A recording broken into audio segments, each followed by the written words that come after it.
आप देख रहे हैं एजी न्यूज इंडिया। एजी न्यूज इंडिया में आपका स्वागत है। इंद्री पुलिस थाना प्रभारी इंस्पेक्टर सचिन ने पत्रकारों के ओवरलोड ट्रालों की समस्या के सवाल पर कहा कि जो ओवरलोड रेत से भरे ट्राले शहर से गुजरते हैं, उनकी समय समय पर चेकिंग की जाती है और आरटीए की टीम व माइनिंग विभाग की टीम द्वारा ओवरलोड ट्रकों के चालान कराए जाते हैं।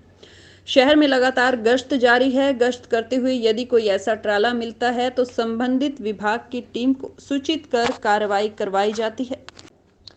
इंद्री के शहीदी चौक के पास खड़े ट्रकों के सवाल पर कहा, यह मामला मेरे संज्ञान में आज आया है। वह उस क्षेत्र में जो पीसीआर राइडर गश्त करती है, उन्हें सख्त दिशा निर्देश दिए गए हैं।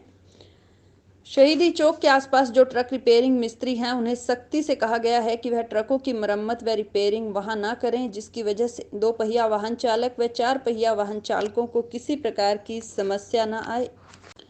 पुलिस द्वारा बड़े स्तर पर चलाए नशा रोकने के अभियान को लेकर कहा कि हमारे पुलिस अधीक्षक के दिशा निर्देश अनुसार जो कोर्ट से बेल जंपर हैं, अवैध असला रखते हैं या जो सट्टेबाजी का काम करते हैं, उनके खिलाफ एक विशेष अभियान चलाया हुआ है, जो पिछली 16 तारीख से चला हुआ है और 31 तारीख तक जारी रहेगा। आगे जैसे ही पुलिस अधीक्षक के दिशा निर्देश होंगे तो आगामी कार्रवाई की जाएगी। कोविड-19 के दिशा निर्देशों को लेकर उन्होंने कहा कि लगातार बाजार में गश्त की जा रही है। जो ग्राहक व आने जाने वाले लोग या दुकानदार बिना मास्क के मिलते हैं, उनके चालान भी किए जाते हैं और सख्ती से समझाया भी जाता है। उन्होंने क्षेत्रवासियों से अपील करते हुए कहा कि कोरोना अभी गया नहीं है, इसलिए सावधानी बहुत जरूरी है। नमस्कार सर। नमस्कार। शुभ नाम सर? इंस्पेक्टर सचिन।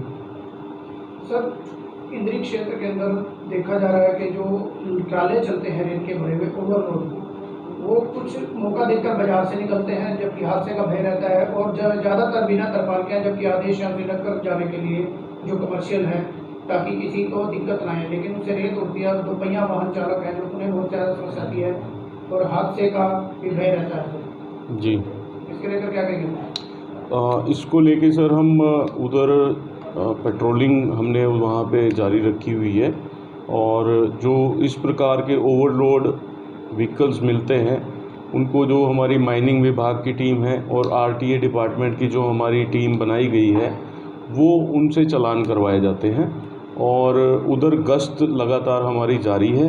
अगर इस प्रकार का हमारे को भी अगर कोई गश्त करते हुए मिल जाता है तो उनको सूचना देकर संबंधित टीम को उनसे कार्रवाई करवाई जाती है।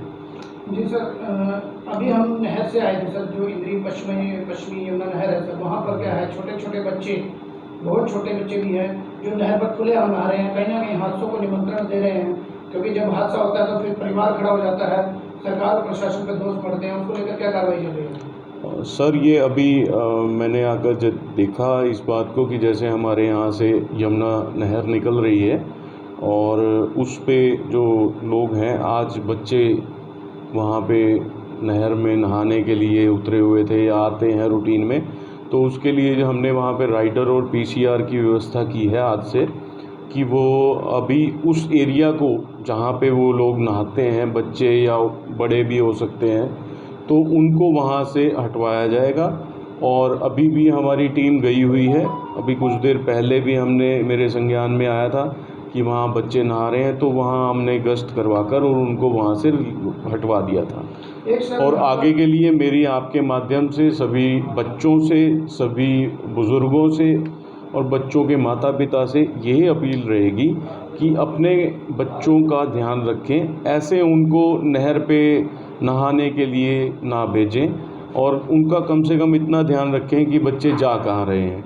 क्योंकि अगर आप ध्यान नहीं रखोगे तो फिर कल को ये सोचें कि जी प्रशासन इस चीज़ का ध्यान रखेगा, हर एक के घर के बच्चे का तो ध्यान नहीं रख सकते। तो अगर वो हम पहले ही प्रिकॉशन ले लेंगे तो बचाव रहेगा।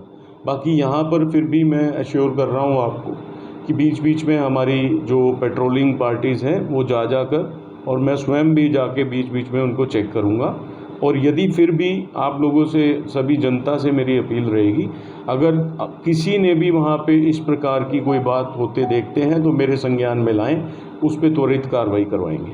जी सर, यहाँ पर जैसे जो तहसील है तहसील के पास, बस स्टैंड के पास शहीदी स्मारक बना हुआ है, शहीदी चौक है जी वहाँ पे 3 सड़कें, एक लाडवा की तरफ जाती है, एक इंद्री की तरफ करनाल से आ रही है रोड। जी तो वहाँ लगातार जो बच्चे हैं जोश में बाइक चलाते हैं 2 पहिया वाहन, तो कहीं ना कहीं हादसे होते हैं और हादसे हुए भी हैं, और दोनों तरफ ट्रक खड़े हो जाते हैं शाम के टाइम। और वहाँ तो क्योंकि मिस्त्री हैं आसपास, सड़क के ऊपर लोग, तो हादसे बहुत ज़्यादा होते हैं और वहाँ चौक की आवश्यकता है, बैरियर की आवश्यकता है, उसको लेकर क्या कहेंगे?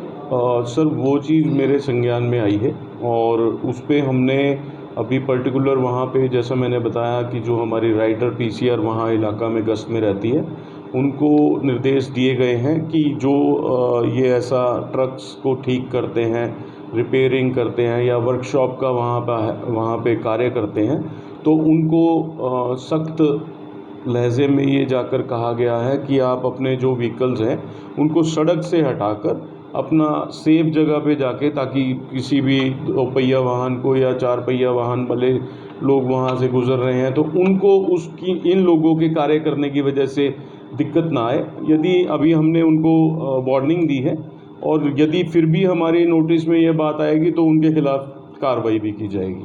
जी सर, नशे को लेकर अभियान चला हुआ है पुलिस, हरियाणा पुलिस ने बड़े स्तर पर, तो उसको लेकर क्या कार्रवाई चल रही है, क्या पकड़े जा रहे हैं सर कुछ? जी सर, मैं, हमारे जो माननीय एसपी साहब हैं, उन्होंने पूरे ज़िला में नशे को लेकर पीओ बेल जंपर्स और जो अवैध असला रखते हैं उनके खिलाफ और जो सट्टे का कार्य करते हैं उनके खिलाफ अभी हमारा कैंपेन चल रहा है, जो पिछले 16 तारीख से जारी है और 31 तक अभी हम इसको रहेंगे जो कैंपेन है, और उसके बाद उसको आगे जैसे कंटिन्यू करेंगे एसपी साहब के दिशा निर्देशानुसार। तो अभी हमने उसमें कार्रवाई करते हुए अभी 4 तो हमने दारू के पर्चे, एक्साइज़ के पर्चे कहूँगा मैं, एक्साइज़ के पर्चे दिए हैं और इस अभियान में अभी हमने लगभग 4 बेल जंपर्स जो हमारे कोर्ट के भगौड़े होते हैं उनको पकड़ा है और 1-2 के लिए अभी टीम और निकली हुई है उनको तलाश के लिए। और गैम्बलिंग एक्ट के तरफ भी हमने अभी लगभग 4 एफआईआर्स लॉन्च की हैं और उनको जेल भेजा है। और इसके बाद जो नशे की इसके अलावा रहेगी आगे कैंपेन, उनके खिलाफ भी कार्रवाई की जाएगी। जी, शुभ सर। मेरा नाम इंस्पेक्टर सचिन है, एसएचओ पुलिस स्टेशन इंद्री। सर, कोविड को लेकर क्या इस तरह की गश्त की जा रही है, क्या कोई इंस्ट्रक्शन दी जा रही है तो कार्रवाई की जा रही है? कोविड को लेके भी हम थोड़ा इस मामले में भी कार्रवाई कर रहे हैं। जैसे प्रशासन की तरफ से आपको पहले भी पता है, हिदायतें सभी को पता है, मास्क लगाना है। अब हम शील्ड के अंदर बैठे हैं तो इसलिए मैंने मास्क नहीं पहना हुआ और दूरी पे बैठे हैं। और हम उसके लिए जब भी पेट्रोलिंग पे जाते हैं, जब भी चेकिंग के लिए जाते हैं, तो वहाँ पे यदि कोई व्यक्ति मास्क नहीं पहने रहता और उचित दूरी का नहीं वो फॉलो कर रहा है जो गाइडलाइंस हमारे सरकार की हैं, तो उनके फिर चालान किए जा रहे हैं। सर, बाजार के अंदर जैसे मार्केट खुली हुई है और पब्लिक आवाजाही हो रही है, दुकानदार, किसी भी दुकानदार ने मास्क का उपयोग नहीं किया, कोई डिस्टेंस नहीं है, किसी प्रकार की पालना नहीं लगा। देखिए ऐसा है, अब सरकार तो इस चीज़ में हर प्रकार से, प्रशासन भी अपनी तरफ से प्रयासरत है। यदि उसके बाद भी अगर पब्लिक अवेयर नहीं होना चाह रही है और अवेयर नहीं होती है तो हम उसको कानूनी कार्रवाई जो हमारे तरफ से बनती है हम कर रहे हैं। लेकिन फिर भी मेरी सभी से अपील है कि अभी कोरोना का, कोविड का खतरा पूरी तरीके से ख़त्म नहीं हुआ है। हम स्वयं अगर अपनी जिम्मेवारी नहीं उठाएंगे तो कोई और तो आके उठाने से रहा। यदि पब्लिक खुद चाहेगी कि मैं सुरक्षा के घेरे में रहूं, तभी ये बचाव और ये जो हमारे प्रयास हैं वो सफल हो सकते हैं। तो मेरी सभी से ये अपील है कि अभी भी मास्क लगाएं और थोड़ा डिस्टेंस मेंटेन करके रखें, वो चीज़ सबसे ज़्यादा ज़रूरी है। वैक्सीनेशन के बारे में जैसे जो प्रोसेस अभी चल रही है सरकार की, अभी आगे भी वैक्सीनेशन हो रही है, वो इसीलिए की जा रही है और बार बार डेली गाइडलाइंस आ रही हैं कि अभी मास्क का प्रयोग, आपके माध्यम से भी बार बार मैसेज आ रहा है, अखबार के माध्यम से भी सुबह ऊपर अगर हम अखबार खोलते हैं तो लिखा आता है अभी मास्क ही वैक्सीन है।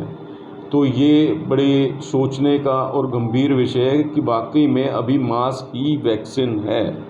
तो सभी से मेरी अपील है, दोबारा अनुरोध करूंगा क्षेत्रवासियों से, हल्का वासियों से, कि आप मास्क का प्रयोग करिए और आप भी ठीक रहिए, अपने परिवार को भी सेफ रखिए। Thank you sir.